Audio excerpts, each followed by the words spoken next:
Okay, here's a simple recipe to make bread, which I checked other people's stuff on YouTube and I took all their little ideas and put them together, and this is just my own simple method of doing it. Very, very easy. So we're taking 5 cups of flour and we're throwing 5 of them in this mixing bowl.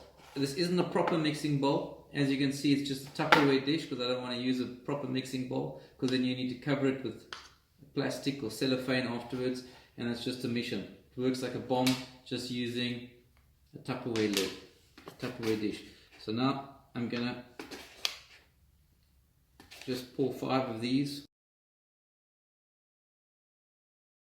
Okay, so there's 5 of these, and then we're going to take 2 teaspoons of salt and just mix it in here. 1 teaspoon of sugar and 1 sachet of yeast. Okay, some people mix the yeast with the water and got all their little special methods. I don't have any special method. I'm just throwing it in. And then we're going to add water. Start off with about 3 cups of water. Some say room temperature. I just took some out the tap, hot tap, so it's like warmish. Doesn't really matter. And we're going to just start throwing. And then I got my little mixer. Okay, so we're just mixing this all about. Let's throw my 3rd cup. 2.5. And the nice thing about this is this is no knead bread. Means you're not going to be kneading anything. And you do this in the afternoon, because later it's going to rest in the fridge. And then you put the lid on and you leave it on the counter till you go to bed later, and then you're going to put it in the fridge. This has been sitting on the counter for about 3 hours. You can see how much it's swelled up and how soft and gooey and full of bubbles it is. I'm going to close it up again, and now we're going to put it in the fridge overnight, and then tomorrow morning we're going to continue. Alright, till tomorrow. Okay, morning, we're back. So I took this out the fridge and about an hour ago, and I left it on the counter, and you can have a look what this looks like inside. It is bubbling like a bubble bath. So you don't want to mess up those bubbles, because it's those bubbles that's going to give you the little air pockets inside your bread. And I want to put it onto some flour on the counter. That's going to stop the stickiness as it pops out. Grab this out.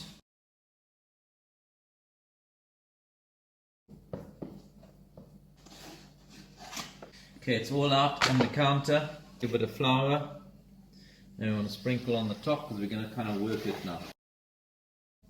We need to get the stickiness away and make it into a ball so we can use it. I don't have the right tools, as you can see, so I've got a kind of a spatula going here. Not the right thing, but just going to have to. I'm trying to get this now to be round. Trying to make it round. I don't want to push the air out of it, because you want the air to stay in to make the pockets. I'm trying to make it round, because it's going to be a round loaf.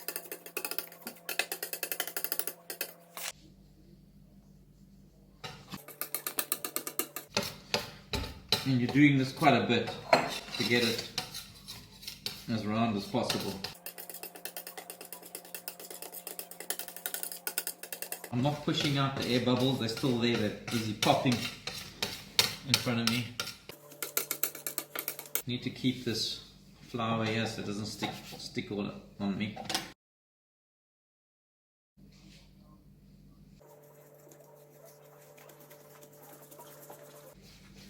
I want to flick it over just to see what it looks like on the other side.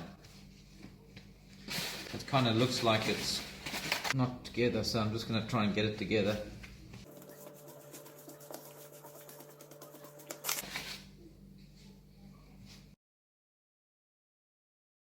Okay, so that's done. So now I grab a round bowl. I'm going to get the grease-proof paper, see which side's the greasy side, and we're going to put it in this bowl. Lining the bowl out.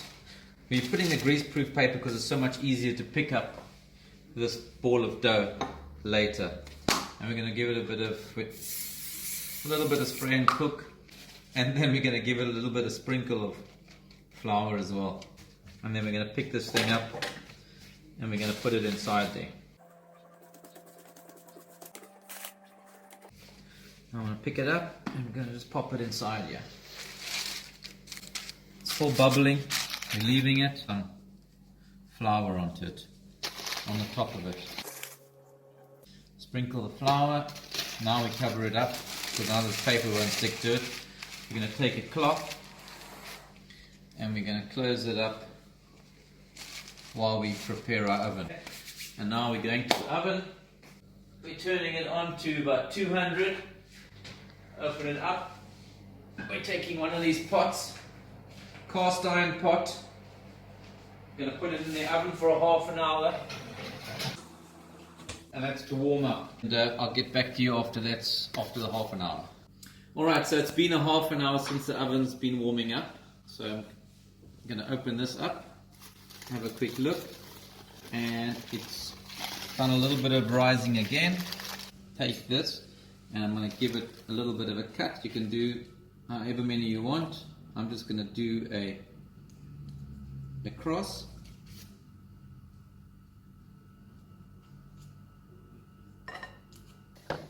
Now we just pick this up. Oh, before we forget, put a spray and cook again. Just in case it's going to stick a bit. We pop that in here. I'm going to do the cut in here rather. Very bubbly and gooey.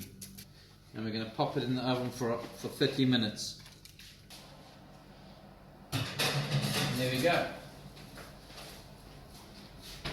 Okay, so the half an hour is up. We're going to open it up and have a look, and we're going to take the lid off. Okay, there we go. It's risen, it's got the cross on. We're going to stick it back now to brown for another 15 minutes.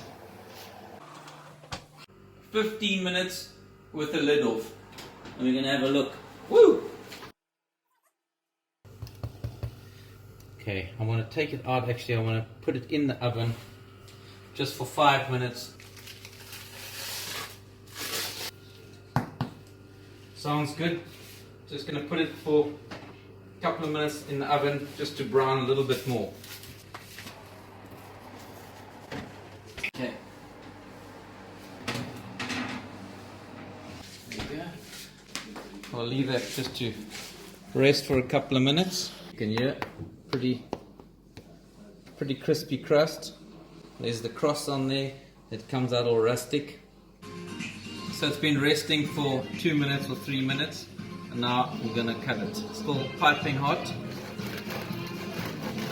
Oh, you can hear the crunch. Thick crust at the bottom. And there's our first piece. Simple, no knead bread that I need desperately. That's it.